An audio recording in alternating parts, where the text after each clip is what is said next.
Hello guys! Eto na naman tayo sa ating mini vlog. Nandito kami ngayon sa labas at gusto nga naming mag-milk tea. Kaya naisipan namin ulit dumalaw dito lang yan sa Thirsty. Malapit lang yan dito sa aming lugar. Nandito kasi sa bahay ang magandang pinsan ng daddy. O diba? Meron kaming bisita sa Christmas. Eto din pala ang gusto ng mga anak ko kapag nagpupunta kami dito sa Thirsty. Etong place na to katapat lang nila. Ang ganda nga naman kasi, diba? Pwede kang tumakbo, pwede kang sumigaw at maglaro dyan sa playground na yan kahit wala namang mga palaruan. Napakasarap naman nga kasi talaga ng milk tea ng Thirsty. Ay nako, talagang babalik-balikan kapag inyong nasubukan at natikpan. Kaya itry nyo na rin, lalo na ang kanilang ube and cheese at matcha. At meron din silang mango grahams at kung ano-ano pa, pati nga fries meron din. Kaya ano pang hinihintay nyo, tikman nyo na rin. Dito lang yan sa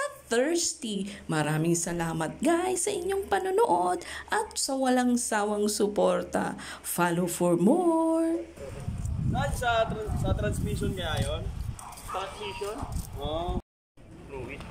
Hindi pa nakakapag-check. Doon siya sa kanila hindi. Yes, na maliit! Sa amin, ang lalaki. Barangay. Makikita mo, purok ng agmata. May inuman pala ito.